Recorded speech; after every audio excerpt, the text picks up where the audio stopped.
We know that standard care's food, especially the ultra processed foods, higher carbohydrate, seed oil filled foods, is not ideal for us. But have you ever wondered what is made of pet food? When I started to learn about pet food and how it's actually technically pet feed or dog feed and cat feed, you will be shocked at what types of meats are in your natural, raw, and supposedly premium foods that are not made for human consumption. In this conversation, you will learn the truths and some of the darkness that is in kibble, even in cattle feed and poultry feed, and how it may be impacting our health and our pets' health. I now eat a lot of meat, and so do they. If you want to thrive, you need to eat meat. Meat is required. Hey guys, my name is Judy Cho and I'm board certified in holistic nutrition, and I have a private functional medicine practice where we focus on root cause healing, and that often starts with the Carnivore Cures all meat elimination diet. Today I had the pleasure of sitting down with Susan Thixton. She is a pet food advocate, looks at regulations in the pet food industry, and advocates for higher quality and more transparency in the foods or ingredients that are in our pet food or feed. We know that cattle and hogs and poultry are fed a feed, and we define it as feed because it is not considered human grade food, and there are specific definitions of what food means. While there are regulations, the FDA is not really pushing, not surprised, but not really pushing for pet food industry to follow regulations of feed versus food and having more transparency about where the meat that is in pet food is coming from. It's quite disheartening actually to hear this conversation. So I hope that especially if you have a pet, that you listen to this conversation and think about the food that you are feeding your animals. Hi, Susan. Thank you so much for joining me on my channel. I'm very honored to speak with you because of all the work you've done and the so many years that you've been working in the space. It's a little different than what I normally share, but it seriously falls into all of the nutrition and the regulations that sort of fall into what is mandated, whether it's humans, and now we're going to talk about the pet food. But I'd love for people to learn about you if you can introduce yourself, and then what got you into this pet food regulation and all the darkness that's behind it. Well, I'm a pet food consumer advocate. I argue with the FDA and state authorities about pretty much about the lack of regulation of pet food. And I got sent down this path in life because a pet food killed my dog. And this was 30 something years ago, but my veterinarian at the time knew more about pet food than most vets do today. And all of a sudden, at that time, I was a dog obedience trainer and I ran a boarding and training facility. And my dog, who was my best friend, she helped my children learn how to walk. You know, they would grab a hold of the side of her and stand up. And she was just my best friend and my business partner. Almost overnight, got a tumor on her pelvic bone. And I take her to the vet, and he tells me it's bone cancer. And I have 2 weeks to tell her goodbye. And I'm going, what? You know, how did this happen? And he said, well, probably it was caused by the chemical preservative in her pet food to extend the shelf life. And the chemical preservative was a ethoxyquin, which is still used in pet foods today. So the shelf life, I really didn't understand quite what shelf life meant back then. And this was before the internet where you can email a company. I had to call them, but it was the very first phone call I ever made to a pet food company. So I asked this pet food company how long the pet food would stay fresh. And they very proudly told me it would be fresh for 25 years, thanks to that chemical preservative. And that moment, those words just changed my life because it was this acknowledgement of the food I chose and put in her bowl. She didn't have an option in it. This is what I fed her, killed her. It was responsible for her cancer. That vet loaned me books to read. When the internet came to be, then you had access to papers and so forth. And I'm more of a law person than a science person. And pet owners, I started the website in 2006, and pet owners sent me money to send me to the first pet food regulatory meeting. I think that was in 2009.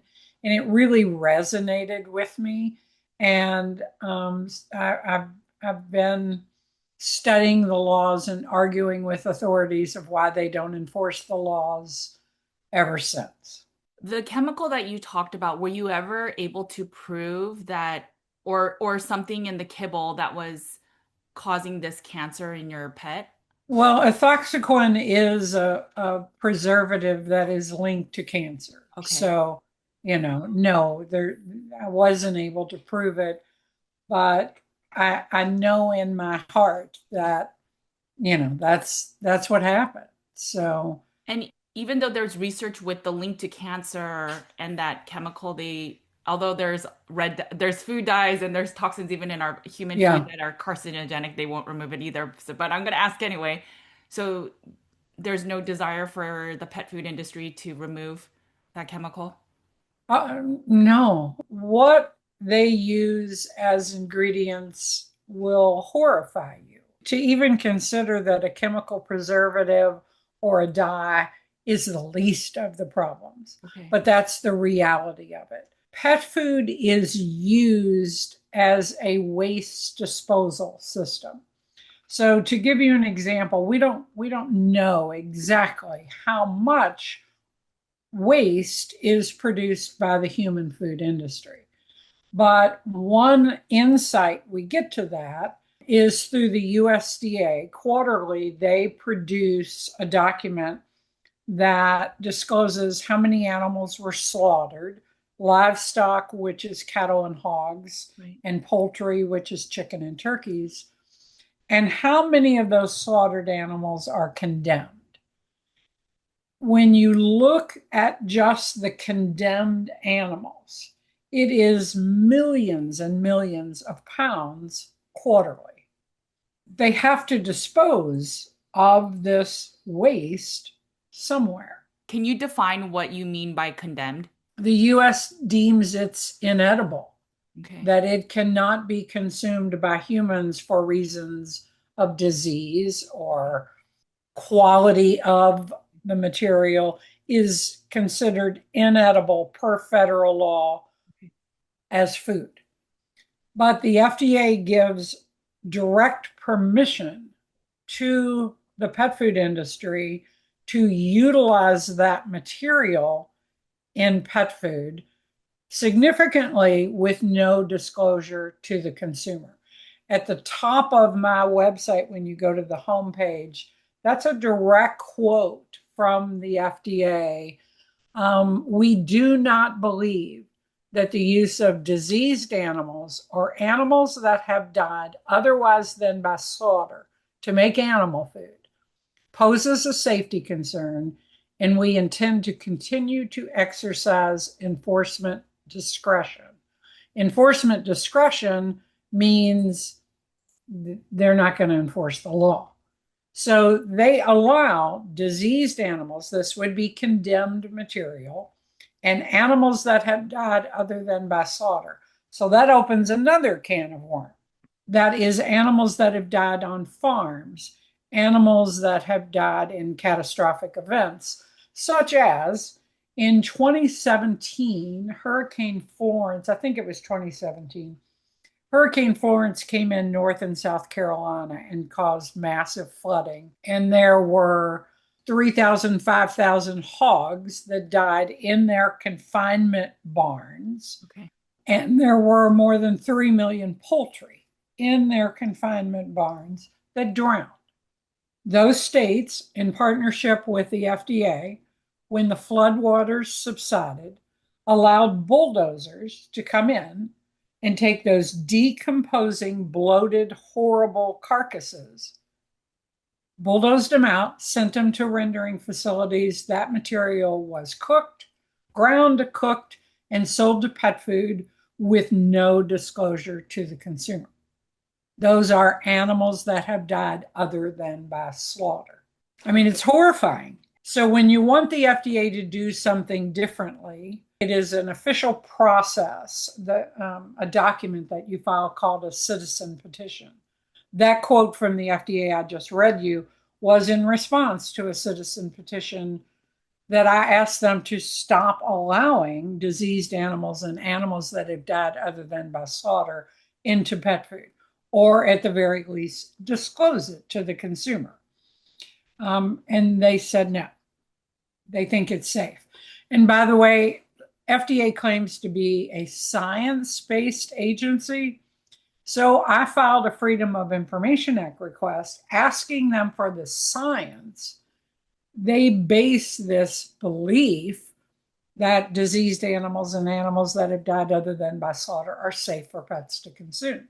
And the FOIA request was returned with, we could not find the requested documents. Well, of course they couldn't find it. There is no science that is going to show that it's safe for an animal of any type to eat disease-condemned, decomposing carcasses, besides a vulture. You know, those animals are supposed to eat that, not our pets, and especially not without disclosing this information to the consumer. It's interesting because in human food, if an animal is sick but it's localized, let's say it's an arm, they can remove that piece. And I just wonder how much is it really just localized to, but that's a whole different conversation. But Yeah. if it's localized, then they'll remove that part. And if that carcass is tested or it goes through the testing and it's considered safe, then it'll be part of human food.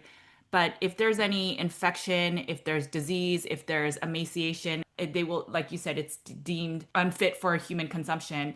Right. What you're saying is, but any piece of that animal, whether it was sick, localized, infected, can be part of pet feed. And then separately, if there is a catastrophe, a natural catastrophe, and there are dead animals, they can use that also in pet feed. And so, Yeah. are you saying that when there's a picture of a farm and chicken, and they say this is made from whole chicken or real chicken or chicken, could those chickens, let's say there was a flood, be the ingredient in that pet food?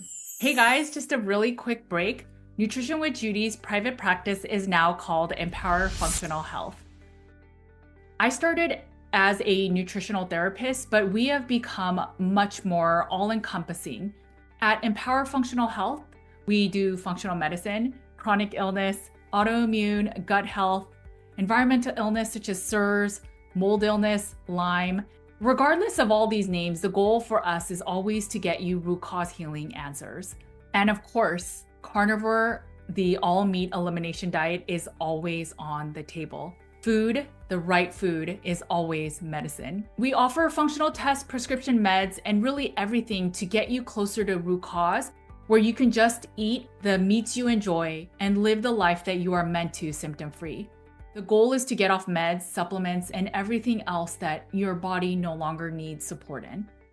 Our practice, whether it's Nutrition with Judy, sharing podcasts and free content, or our private practice, Empower Functional Health, our goal is to support you guys in the barbell theory. We give a lot of free content, our evidence-based research. We don't use Substack.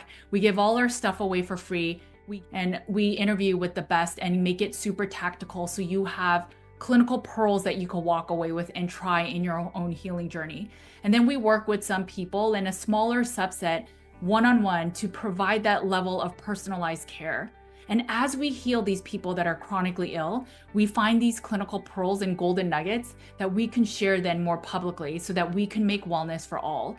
Hopefully, the content and the guides and the free stuff we give out is enough for you to heal. But if it's not, you can always come and work with us in our private practice so that you can get more personalized care. If you want to learn more, make sure to check out empowerfunctionalhealth.com.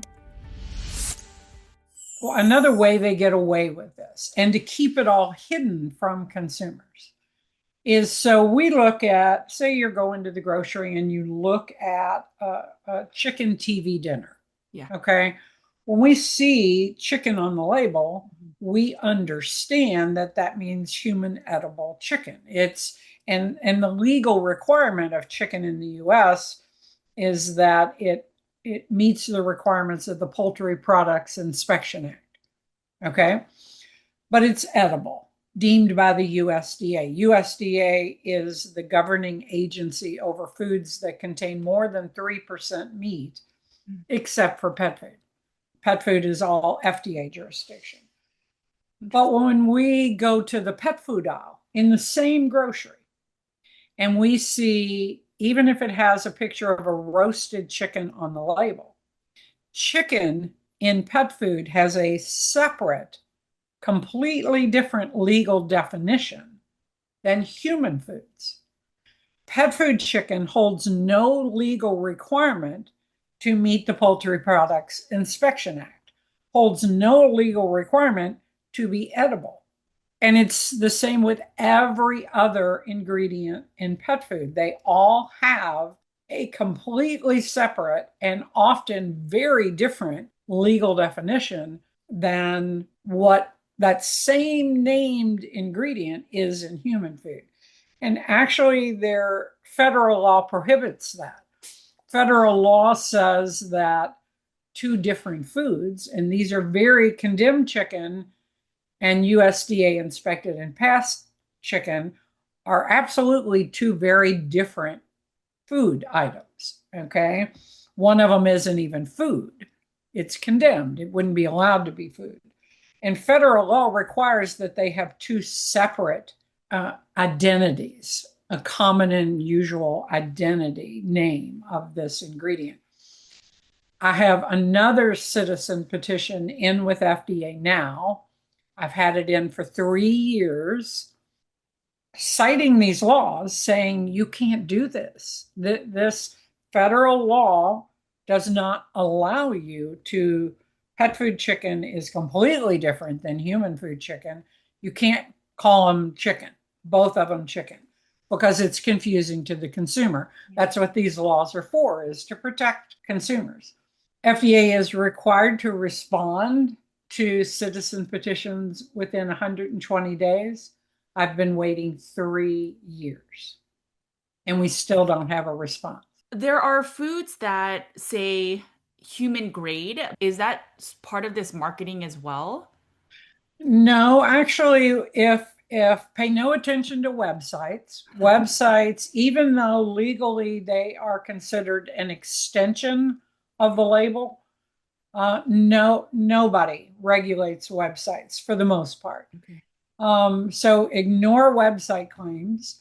But if you see the words human grade on a label, that means that that pet food is actually food.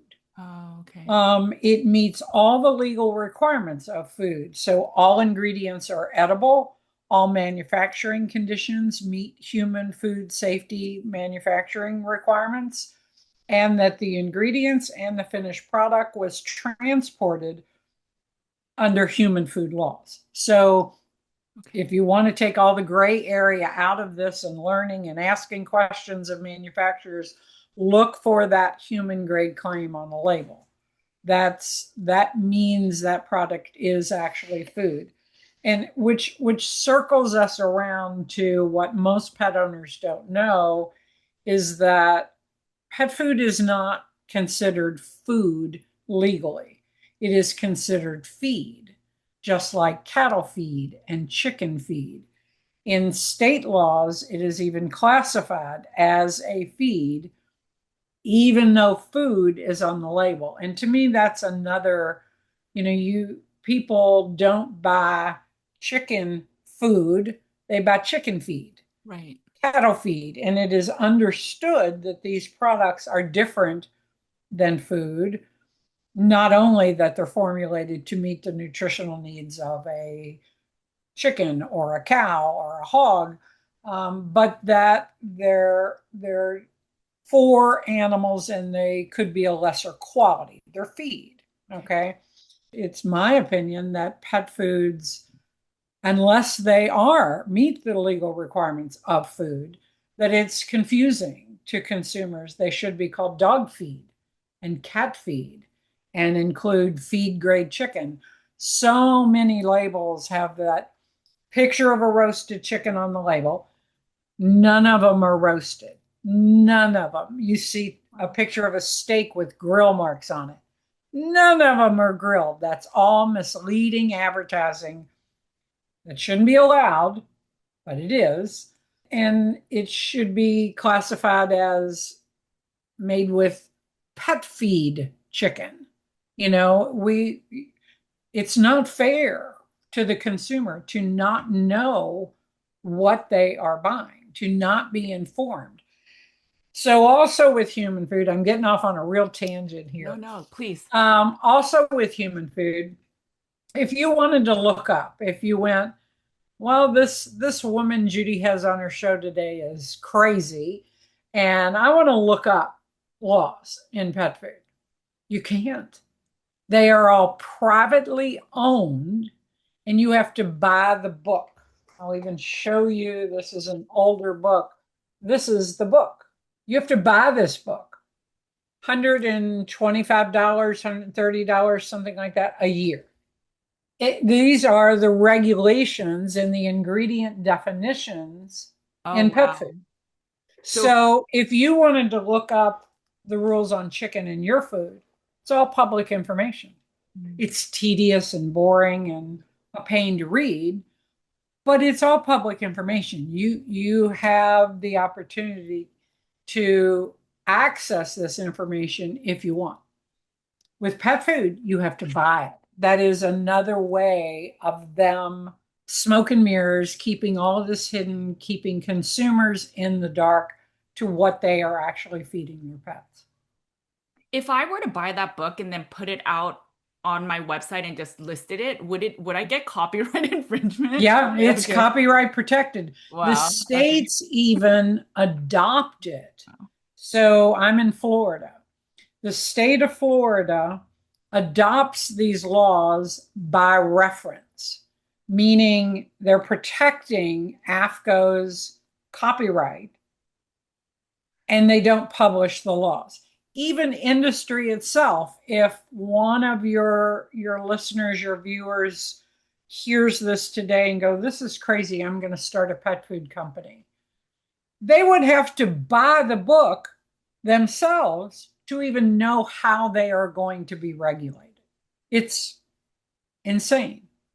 Do you think that, I mean, I think I know the answer, but I'm going to ask you anyway. Do you think that they charge for the book to make money, or is it because they're trying to have more constraints for people to find out the information?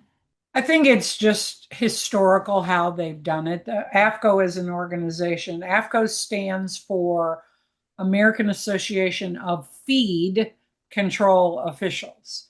And they started more than 100 years ago in an effort to get all 50 states uniform regulation of products.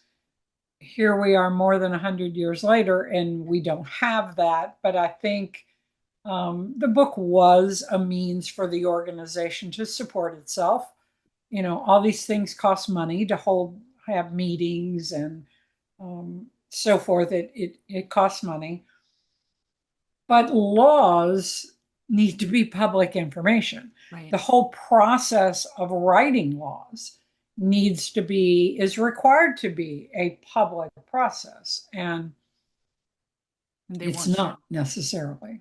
So I didn't realize that doesn't even stand for food, it stands for feed. Feed, So can you yes. define so that I didn't even know the real difference. I just knew that feed was lesser quality, but is it that feeds always like average person knows that feed includes condemned animals? What is really the difference with food and feed?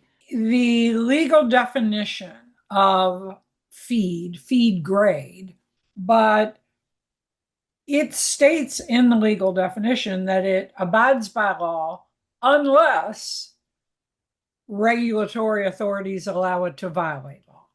I mean, it's right there in the legal definition, and then says suitable for use in animal food. Truly, if they suddenly tomorrow, if someone of authority heard this interview and went, this is crazy, we have to enforce law with animal foods, because the same horrible waste that's going into pet food also goes into livestock feed, which becomes our food. Literally, there are feces ingredients legally defined, like poultry litter is a legally defined AFCO ingredient to be fed to cattle, and vice versa. Cattle poop is a legally defined ingredient to be fed to poultry. They define it. It's that bad. So all of this same horrible stuff goes into our food as well, because it goes to livestock animals. And I got sidetracked. Well, of what your I am question in was. shock right now. Or, I mean, I knew that it was bad and I knew that some of the feed is not ideal, but I knew that there was a certain amount of like insect percentage or feces percentage that's allowed in when human food is made, but I didn't realize it was just permitted by definition. That's Yeah, it's a legally defined ingredient. There's like 5 or 6 feces ingredients defined. Yeah. what really got me interested in this area is because standard care failed me. I got sick, had an eating disorder, all the things that I won't even bring up in this conversation. But now we have a puppy, and I put on my logical hat and thought, okay, well, if human food isn't the best for me and the ultra processed foods, too many carbohydrates, then maybe the kibble that no matter what ingredient all looks the same may not be ideal. And so I decided to just feed a lot of natural meats at home. But when I went initially to the pet food stores, you see the same brand, but there's like higher quality, there's premium, there's natural. Are they all the same in a sense if it doesn't say human grade? Yeah. Basically, they are. Yeah. I mean, and that was very hard for me to accept. You're continually learning and I'm sure you are as well, in human foods. Just when you think you've got it all, then something else happens and you're like, oh my gosh. So you're continually learning. And years ago, I was of a belief that this was before there were human grade foods. Okay. That some that were had to be better, even though the ingredients all look the same. But if they're using feed grade ingredients, you have no guarantee if this material was condemned material, if it was perhaps USDA inspected and passed and just excess material. There's no guarantee. You don't know. So to me, for my own pets, they only eat human grade pet foods. Now, that said, there are some manufacturers out there that don't meet all the requirements to put that human grade on their label. And one of the requirements, which is a tough one to make and makes the product that much more expensive, is meeting the human food manufacturing standard. Okay. So they might have their own manufacturing facility and they run it implementing the human food manufacturing standards, but the facility itself is licensed as a pet food facility. Okay, so they don't meet that total legal requirement. So there are good companies out there, and there's more good ones coming along all the time. But the problem is figuring out who they are. Right. And my suggestion would be for you and for your listeners is to start off with asking the manufacturer, send them an email, and ask them, are ingredients human edible, including supplements? So the same inferior manufacturing standards, inferior qualities apply to supplements as well as food ingredients. So, as an example, there are feed grade supplements in this AFCO book, legally defined, that allow pretty high levels of lead in the legal definition. Wow. And so what if you cumulatively, if you had three or four of these supplements and they each have a particular level of lead, when you add all of that together, that's a lot of lead just in these supplements. So human grade supplements, those standards are higher. Okay. They're not perfect by any means, but they are higher. So I like for a food to use human grade supplements as well too.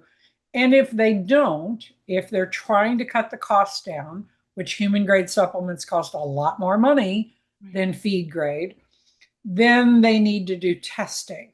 They can do heavy metal testing on their supplements, on their finished pet foods.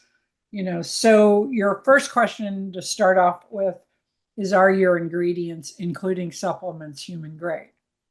And then I would follow up, what kind of testing do you perform on your raw ingredients and the finished product?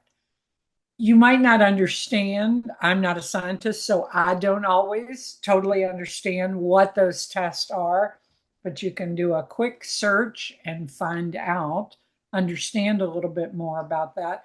And it's really important for companies to test their products and to know they are putting out a safe product.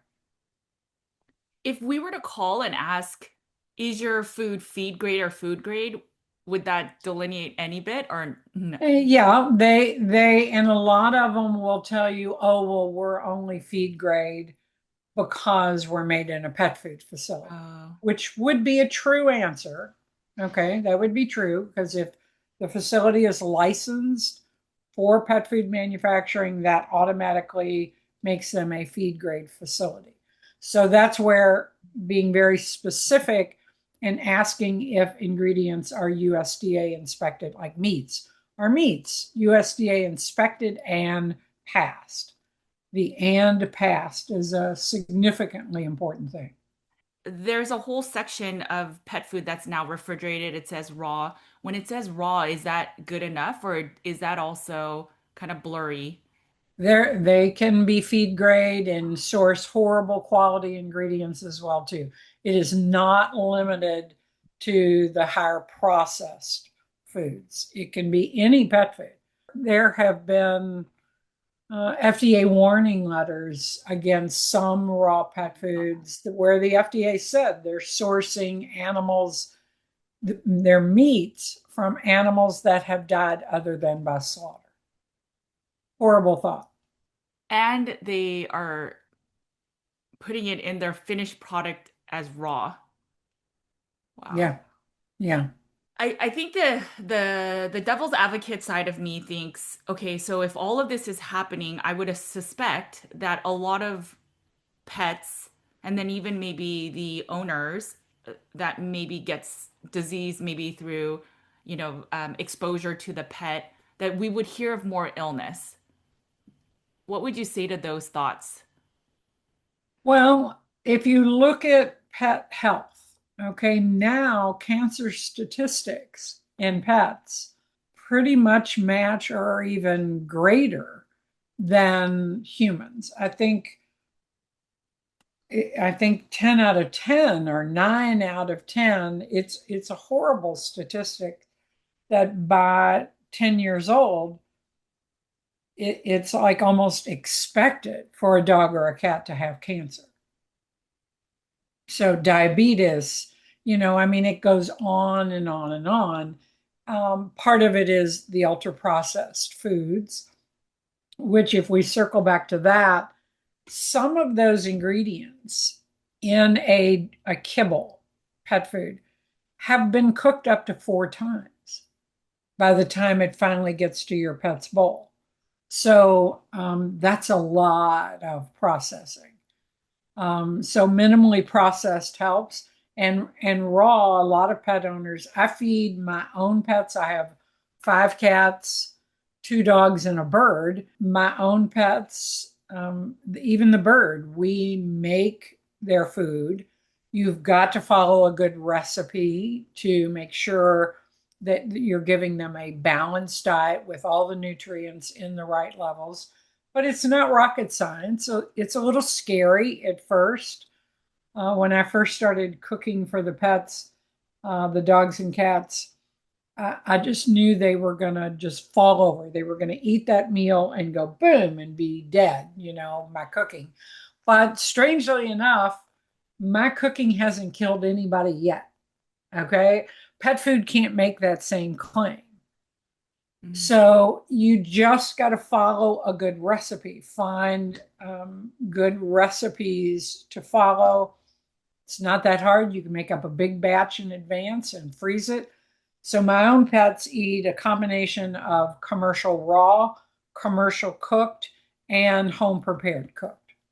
And that was after you did research on the companies that Oh, you, absolutely. okay. Yeah, absolutely. One thing I'll say is even if we can't exactly say this cancer is because of this food, although you see all the chronic illness diseases skyrocketing with animals, even autoimmune, like you said, diabetes. I think 1 in 4 now is dying of cancer and heart disease. And it's why is this happening to our animals when you don't see that in the wild? So I think there's a lot of that. And there's been a lot of pet recalls. There was that big one, I don't know if it was 2008, but there was that one that were all the, 2007. oh, was it Yeah, 2007? Okay, where we find out that although there's all these different brand names, the manufacturer is one of the main, they're all basically the same company. And so there was so much pet food recalled at that time. And I think that's when people started to become more aware that, oh, maybe pet food isn't the safest. I think all that's happened since then, and maybe there were some benefits, but now there's all these premium brands, but it sounds like they're still doing the same thing. They're just making extra money. So just to make it super clear, it's not just kibble. It could be any of the wet foods. It could be the foods that are in the refrigerator. It could say it's the raw. It's just if it doesn't say human grade, that correct. manufacturer deserves a call.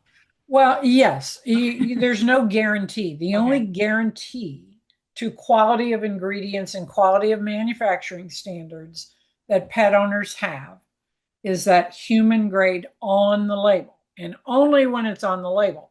Websites might claim human grade, but if you don't see it on their label, that's a clue that they legally don't meet the requirements, the full requirements of human grade. So they might be using human grade ingredients, but made in a licensed pet food facility and in a licensed pet food facility that is abiding by human food laws, but they're just not licensed as a human food facility. And that's the legal requirement to put those words on your label. But that takes the guesswork out of it. You don't have to email anybody.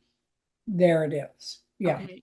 If people were to just, buy food and then make the homemade food for their pets, I know you mentioned we got to just make sure that the nutritional profile is good.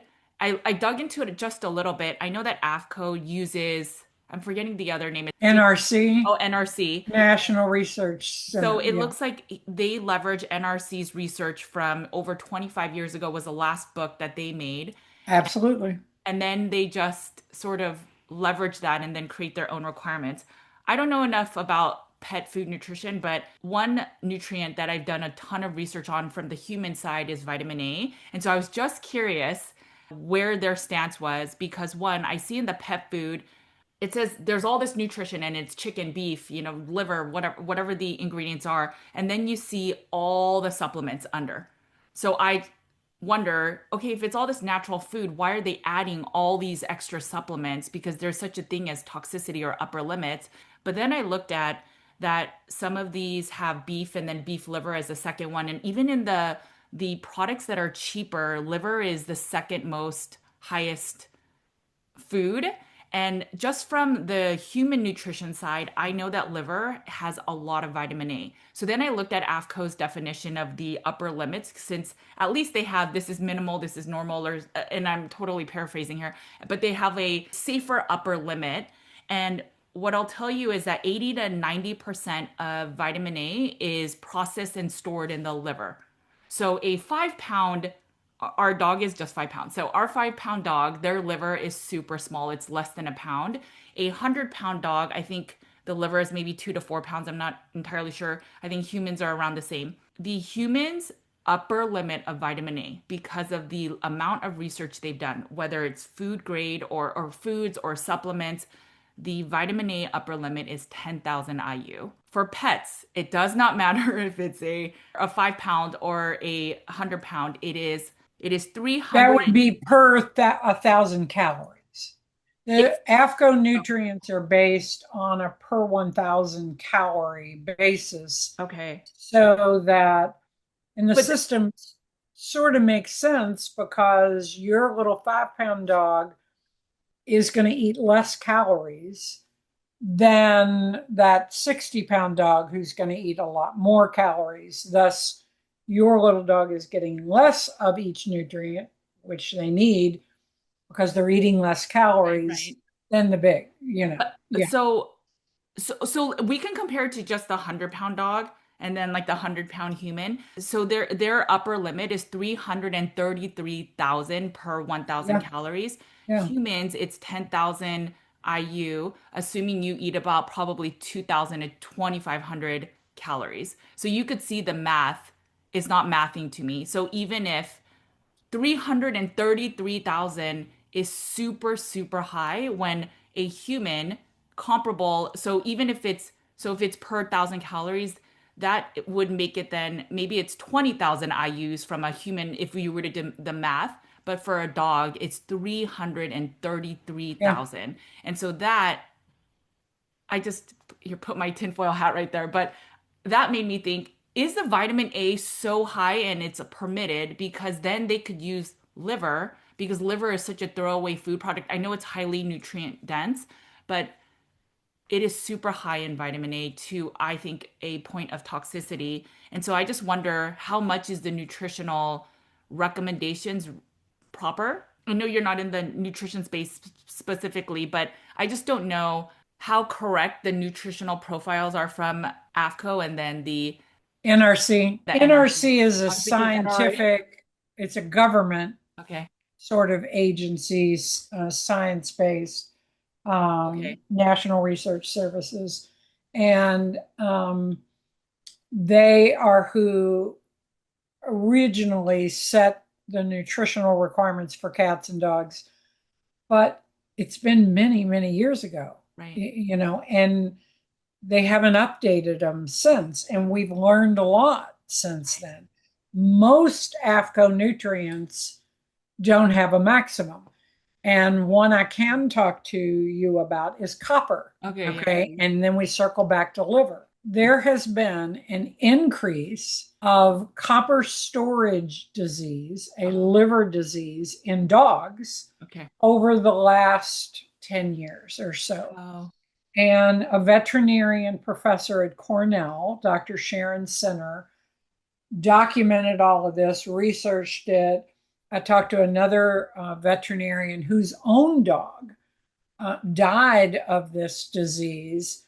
He tried reaching out to FDA, tried reaching out to AFCO, deaf ears, fell on deaf ears.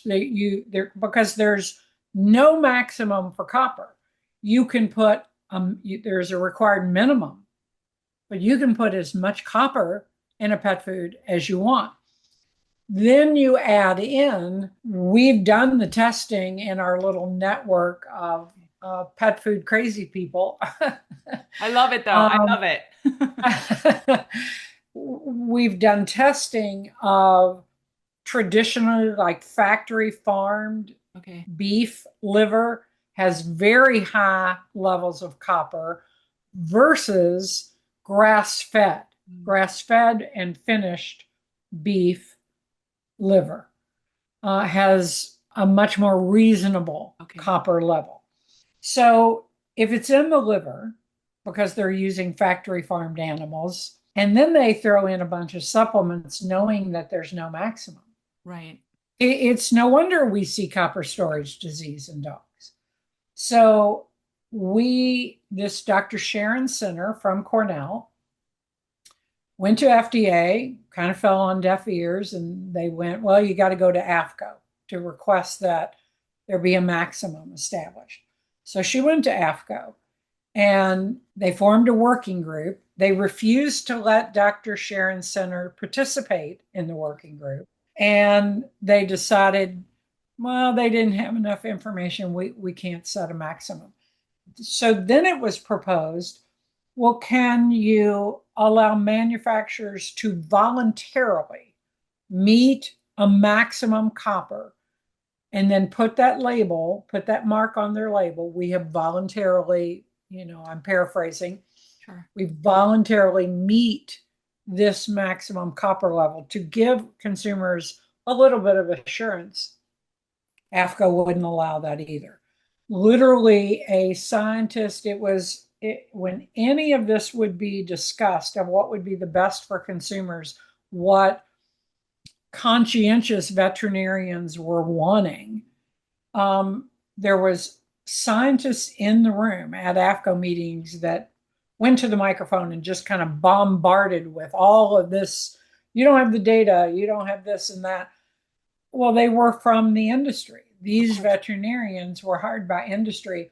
They published a paper right before this working group who talked about it all met, claiming that copper storage disease really isn't prevalent. It isn't. This Dr. Center from Cornell, it's not true. Well, it ends up their paper had significant errors in it, but it wasn't corrected, even though scientists screamed from the rafters, there's an error in this paper, you can't use it. It wasn't corrected till after the decision was made that by AFCO that no, you can't even make the voluntary claim. You can't voluntarily put a copper maximum on your food, but you can't tell consumers that on the label. So chicken liver has much less copper than beef liver, Yes. even compared to the grass-fed or finished. But I think if you were to just take a peek into the human studies on vitamin A, it shows like liver disease is one issue that can happen and a lot of other systemic issues. So I just wonder how much of our pets are also getting poisoned by vitamin A, but we don't define it as vitamin because no one right now, we have been taught that most people have a vitamin A deficiency, but I suspect that most people have a vitamin A toxicity because even in human food, they fortify all grains, all dairy. If you look at any dairy, even the non-dairy, so the oat milk, the almond milk, they fortify it with vitamin A, and it's in our cheese. And so I just suspect that we are not looking for vitamin A toxicity, so we don't see it. And I just Yeah. wonder, and the wellness space has really latched on to liver being such a whole food and it has a lot of nutrition, but I wonder, I see like we went to Costco the other day and I saw a liver snack for pets, just the liver that they're selling, and it's how much vitamin A are these dogs or cats getting, and they're getting poisoned and we don't even know it. And so thankfully copper is at least brought to the table. I mean, we don't even have these conversations in human nutrition right now. So Yeah. it's amazing that they're doing this. Yeah, we're poisoning our pets not only with the carcasses and the condemned food, but it's also with excess nutrition because they add all this excess supplementation to all of the kibble. I see it. You see this long list of ingredients. Absolutely. A Yeah. couple is food, and then it's all of this mumbo jumbo, and it's really supplements. Yeah. One thing I looked into with AFCO, with the NRC, is so a lot of the nutrition regulations, the studies that they did, the conditions they used were they used healthy beagles, I believe, in a lab. And so they didn't look at animals that have chronic illness. So you just said in the last 10 years, there's a lot more copper toxicity in dogs. And then there's just been a lot more illness in the last 20 years or 20 so odd years. The last research the NRC has put out was over 25 years ago, and it was with healthy dogs, beagles specifically, in a lab setting, and they didn't measure for chronic illness. So they didn't say, well, when someone is chronically ill or deficient, what are the nutrient profiles? It's just this blanket statement, and they didn't even look at older population of pets, or, pets that are sick, the modern day pet that isn't the healthiest. And so I'm only saying all of this to, I want people to be empowered to feed food if they're going to feed from home, and not have to worry about every single nutrient profile of the pet food, because I'm not entirely sure that it's fully accurate. From your research, it sounds like AFCO is also a little biased. Can you tell me Absolutely. who makes up that group of people that are supposed to be regulating our pet food? We just finished a meeting Okay. this week. They're so and every AFCO meeting I've ever been to, and when I first went, I was, these are regulatory people. They are coming. AFCO is an independent organization. It's not a government organization, but its members are government employees, are regulatory employees. And I mean, industry would complete their sentences, and they were so buddy buddy and friendly, and I never, I mean, I'm cordial to regulatory, but we shouldn't have a friendship. You're regulatory. Right. And to have it with industry, absolutely, they cross a line. The worst that ever happened that I've ever seen at an AFCO meeting, the topic of discussion was expired grocery foods. So behind every grocery store, there it looks like just a garbage bin, Okay. but it's not. It is for them to put expired foods. Okay. The example given was expired yogurt, like the 6 pack of little individual yogurt cups. When that's expired, it goes into this bin. This bin is then collected by a rendering facility. They grind it, sometimes cook it, sometimes sell it just like that, plastic and all. Okay, I was going to ask They you. don't take the yogurt out of those in, they don't open each one. Nope, that's not done. It's thrown in this thing ground, and it's put in livestock feed to cattle or chicken or whatever.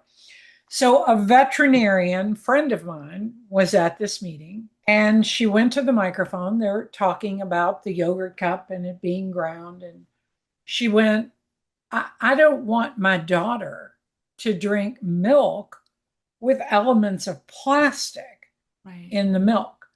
And the entire room, 400 people, booed her. I mean, loudly, because the industry is only concerned with cheap feed. We just want cheap feed. I get it. They want to keep their costs down, because then consumers will scream later that the meat's too high or whatever, the food is too expensive. But at the same time, we circle back to the feces ingredients and this expired grocery foods in their plastic containers. You can't feed animals poorly and expect the food then to be quality food. It isn't going to happen. You are what you eat. Right. And to know that this happens, and it's lowering and lowering the quality of our food, as much as, and there are companies out there, there are amazing pet food companies that source 100% certified humanely raised meats and all organic ingredients, non-GMO ingredients. They have their own certified human food manufacturing facility. It's really quite amazing what some of these companies do. Their foods are expensive, but if you can afford that, I encourage people to do that. And if you can't afford it all the time, feed it some of the time. Right. Right. That's a way to, you're still supporting a company that's really doing things right. And then you still have the nutritional issues. Right. But a lot of high quality foods are balanced. They provide the pet all the nutrition they need, and in the right levels, complete and balanced through food. They don't have to throw in all of those synthetic supplements. And I'll get a list from you or where you share that list so that I could put it in the show notes. It is hard because there's a couple things that came up, especially when it comes to economics. Obviously, our dollar is it does not stretch very far anymore. But when we eat poor quality foods, it impacts us, especially the ultra processed is a perfect example. When we eat out of a box, disease, especially metabolic diseases like diabetes, high blood pressure, heart disease, it's a lot more prevalent. So you either pay now or you pay later.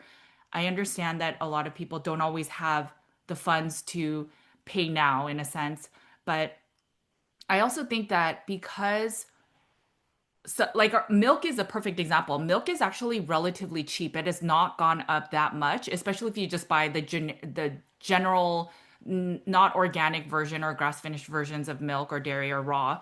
And so but there's a lot of waste because it's so cheap. So I wonder if we just made it a little bit more expensive but had higher qualities, then maybe people would be a lot more mindful of what they're buying instead of, oh, this is cheap, let's buy a lot. You know, you think about going to the dollar store or the 99-cent store and you buy a lot because it's so cheap. But if we made things a little bit more expensive, would the buying decisions be a lot more thoughtful and then there's a little bit less waste? Because I think some people are going to listen to this and wonder, well, what do we do with all this waste? Well, like biodiesel fuel, Okay, okay, a lot of this, in fact, the pet food industry, biodiesel production is growing. okay. And at regulatory meetings, the pet food industry has complained that, like, some of the fats, these cheap from these waste ingredients, produced fats that used to go into pet food, they're now being bought up by biodiesel. Okay. So it Okay. should not be fed to animals some of the horrendous stuff. There's a gazillion pounds annually of this waste. It does have to go somewhere. Sure. It can't go to a landfill because a lot of this material is from diseased animals Right. and that could spread disease.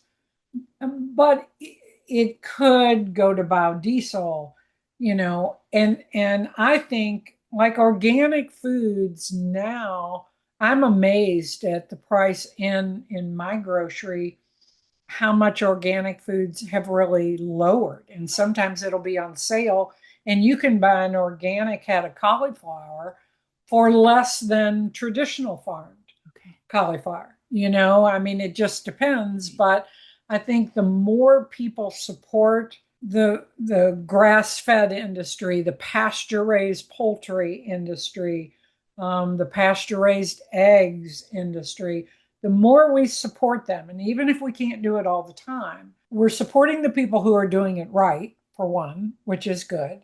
Right. And it helps get more interested in producing these higher quality foods and ultimately can lower the price. We've got to support the people who are doing things right, even if it's just a little bit at a time.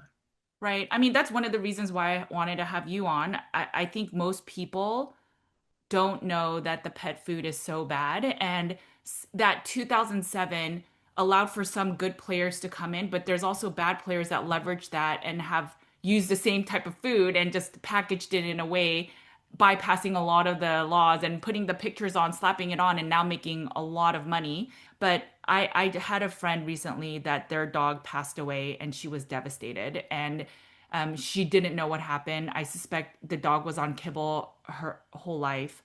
And to lose a pet so suddenly when that was your main companion and for over a decade, it is heartbreaking. And so I think for me, my channel is all about holistic health wellness.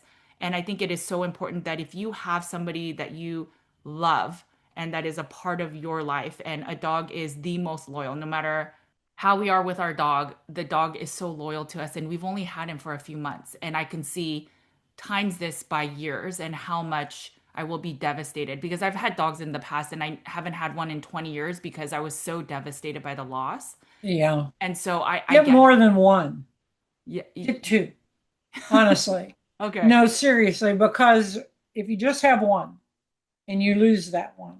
If you have another one there, you have to go on, and they're grieving too that loss, but they help you to grieve. There's no replacing, but Sure.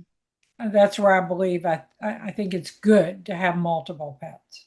Yes, I've been thinking that our dog needs a companion, but my husband's on the fence right now, so we'll see. But I'm on the same page because we raised our dogs in pairs too, and so I can totally see that.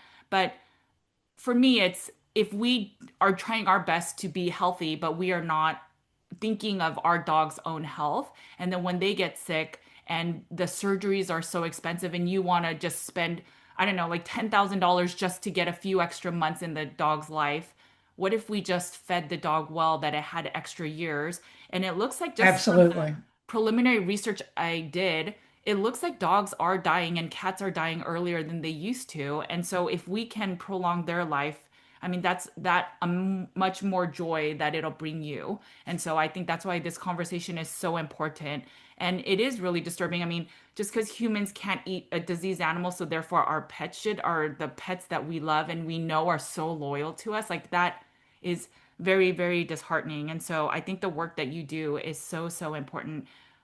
What can we do as consumers? Obviously, we for feeding our own pet, we can contact the manufacturer, but are there things that we can do to start changing some of the stuff that's going on? Well, ever so often we do have some, campaigns Okay. that need pet owners Okay. to email the FDA or email AFCO. So I reach out so pet owners can sign up for the newsletter, and all that stuff goes out in an email asking for help. But the best thing everybody can do is to keep learning, dive into this a little bit more. There are a lot of really good people out there to follow. Dr. Karen Becker, Rodney Habib. I don't know if you're familiar with them. They have two books.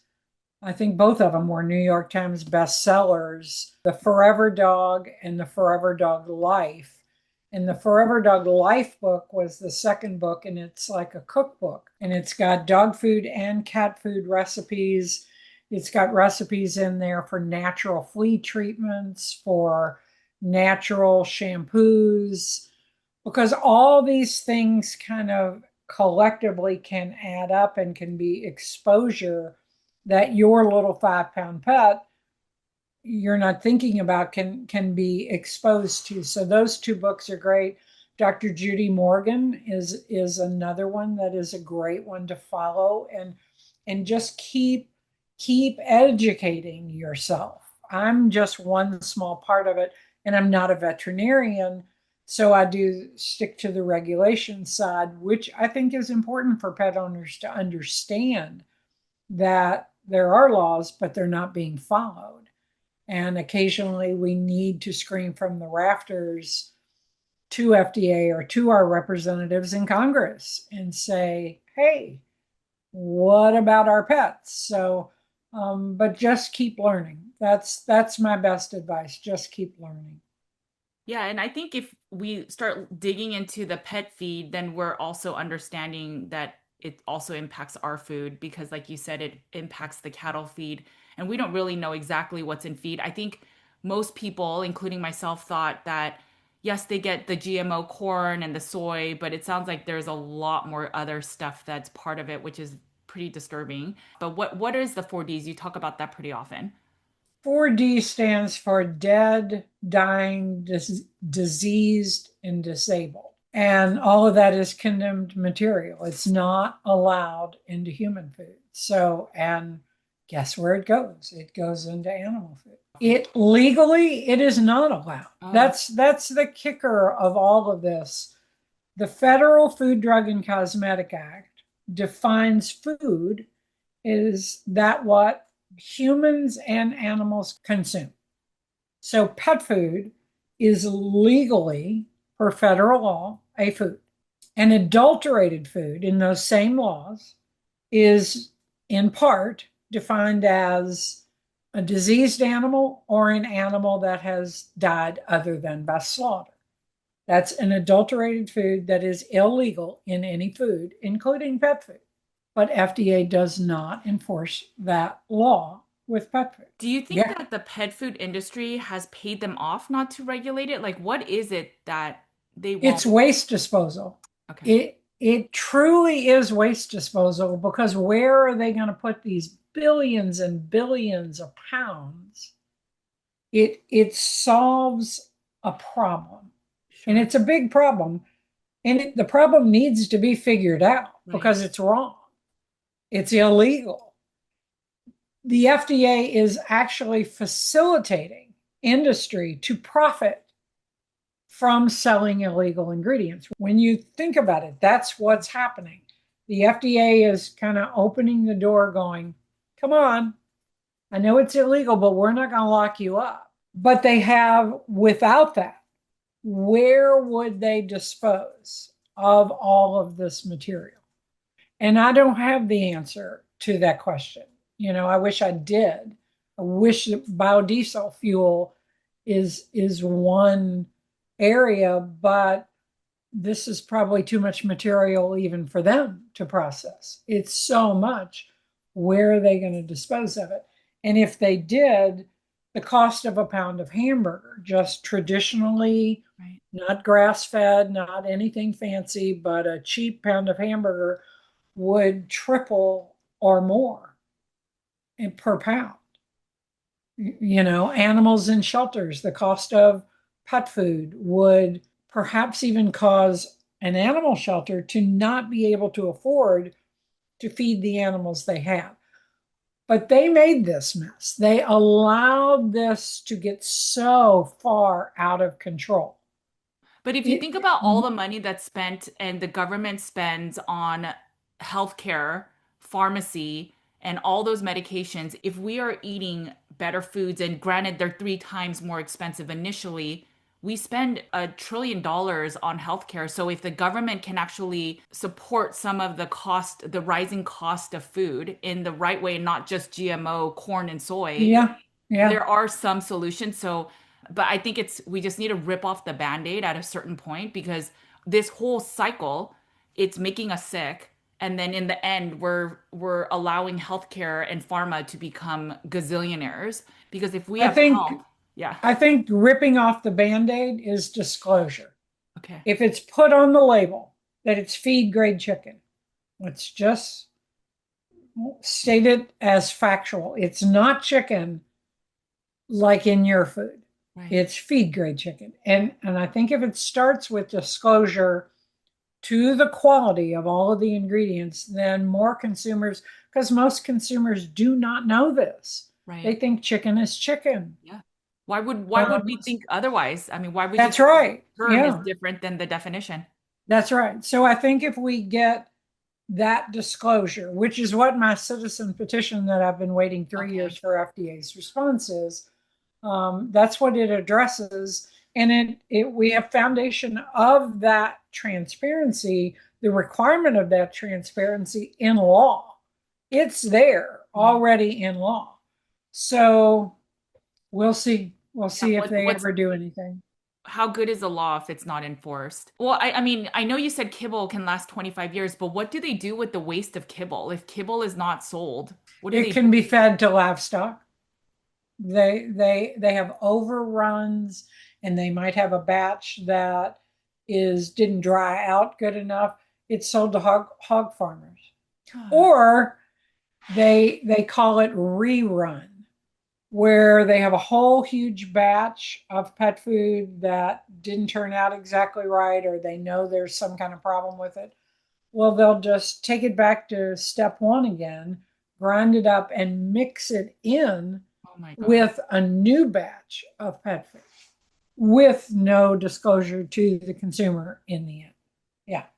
What one other area that kind of come up against is all the vaccines that dogs are being required to get more and more. Do you have any thoughts of how that may be impacting the pet's health? Well, and I'm not a veterinarian, and that's really kind of outside my scope, but there are tighter tests available for pets. Okay. So required vaccinations, only legally required vaccinations as far as us with our pets. That's all I do. Okay. And you can avoid replicating those vaccinations by getting a titer to Okay. see what their immunity level is. Just so the person that's listening to this that may not have heard of that, which I've recently learned myself, is that you can get maybe one of the vaccinations, and I would highly recommend spreading them apart, but then you could get Absolutely.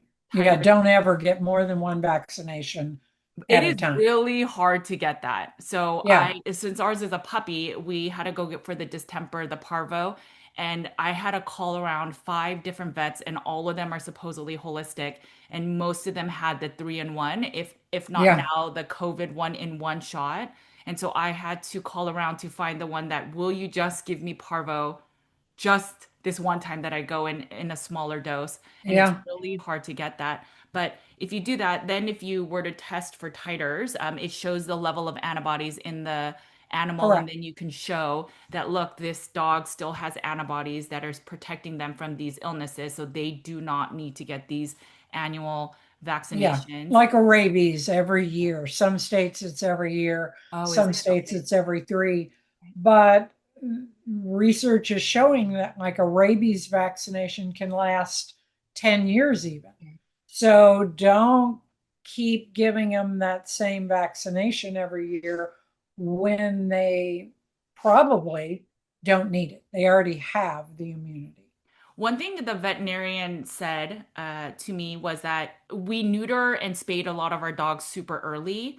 And she said, if you decide to neuter your dog, that's up to you. But I do not recommend neutering him any earlier because there's not even been research done in taking those natural organs out of their system and then their hormone levels. And I thought about that and That's I'm like, right. that is so fascinating. So when a woman gets a hysterectomy or we put them on hormones right away, and never once do we think of that for our pets. And I know that's a whole Yeah. different topic, but I do want to put that out there while we're talking about pets. Yeah. I think there's just not been a lot of research. We think, okay, there's a influx of pets or stray animals, so the answer is to do that, but not thinking about what is the long-term harm in our pets if we're just doing these surgeries without even maybe hormone replacement.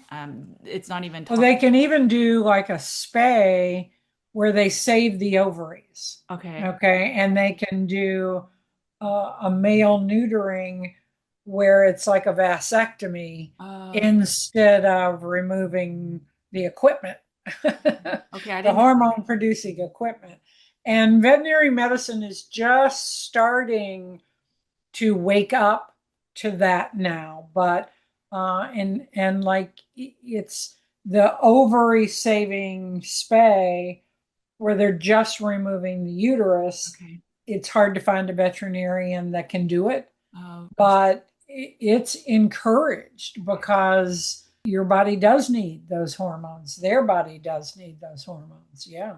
Right. And it'll support longevity. So, I mean, there's just so many things that I think we don't think about with pets. And as these pets, though, mean so much to us, I think it is important so that you're not paying the vet later on to try to save them an extra 6 months or a year and have so much heartbreak where I hope that my last dog died suddenly, and so in a very tragic way, and so I think I was so heartbroken over it that I was like, I know that all dogs are gonna die before me, and so I never want to have that heartbreak again. But I know that in the time I've had the dog, it was such a amazing experience, and so having this dog, I thought I was getting it for my boys, and I have fallen in love so quickly.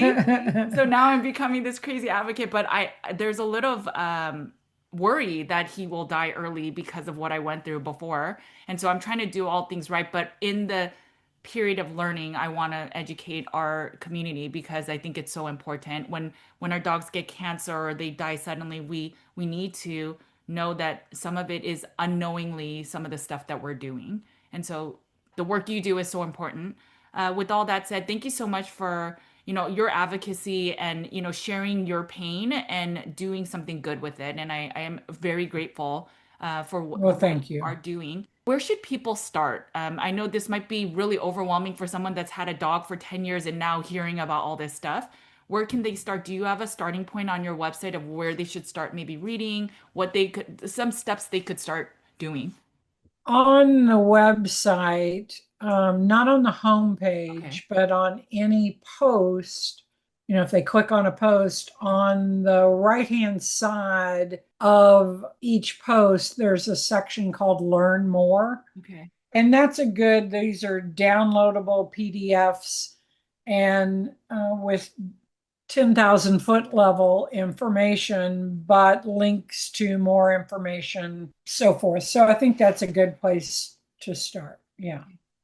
Okay. Well, thank you so much again for your time and again for all the work that you do. You are always welcome to come back and share anything that you learn or areas that we may need to advocate further so that, because I think most people do not know this. I mean, I was shocked to learn.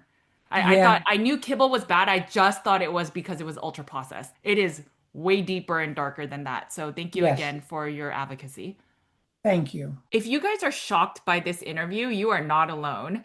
I never knew that pet food is actually a lot darker than just being kibble and ultra processed. There is a lot of toxic stuff in the foods that we are feeding our pets. I hope that you look into some of the resources that Susan brought up, look at her website about giving your pet the best life that it can get. And so if we can feed our pets better and we even advocate with our dollar better, then maybe we could bring about change so that we don't, as individuals or consumers, have to be the one that's fighting for better always. I wish that what we buy in the store is just what we think it is. If a dog food label says chicken, that it's the chicken that is no different than the chicken that we're eating. Maybe it's a byproduct, maybe it's broken up bones and cartilage. That's what I thought the broken up byproducts meant, but I think it's a lot darker and disturbing than that. I don't know what the ramifications of our dogs and cats eating condemned or animals that were not made to slaughter. What level of illness does that even bring into our own household? Our pets obviously have dander and saliva, and then they have the feces and all that. And how much of that then impacts our own health when we are basically cohabitating with these animals that are eating condemned feed? It's something that is quite disturbing and for us to think about as we are raising animals and we are trying to get better. No, I'm not saying so therefore get rid of your animal. We should try to be feeding our pets better so that they have longevity, that they don't make us sick, and that we can then live longer with our pets. If you've ever had a dog or cat, you know the love that you have for these animals and how heartbreaking it is when they're gone. The thing about dogs, I think that most people, why they say that they love pets or animals more than humans, is because they are loyal to a fault and they will love you and be there for you and read your emotions better than sometimes humans can or other humans can. And so that love that may bring you joy, that may be the thing that will support your nervous system to bring you healing. Imagine the days that you rush home and your dog is so excited to see you, especially if you go on a vacation for a while. That that joy, that love, I want you to be able to experience it for longer. And so if we can shed light in the pet industry and the pet care world, maybe we could do better and maybe it can then trickle down to us with better care. I am definitely going to look a little bit more into the cattle feed and see what is going on there because that also is highly disturbing. If they are processing these leftover foods with the plastics in it, no wonder there's microplastics everywhere. It's just quite concerning. And I hope that this really sets you off to do a little bit more research and learn. As Susan said, the best next thing is to learn and educate yourself more. The more we know, the more we can advocate for change. And one way we can do that change is by where we spend our dollar. Okay, guys, make sure to eat a lot of meat and feed your pets a lot of meat because what we eat is what we are made of. And our bodies are the only place we have to live. I will talk to you later. Bye, guys.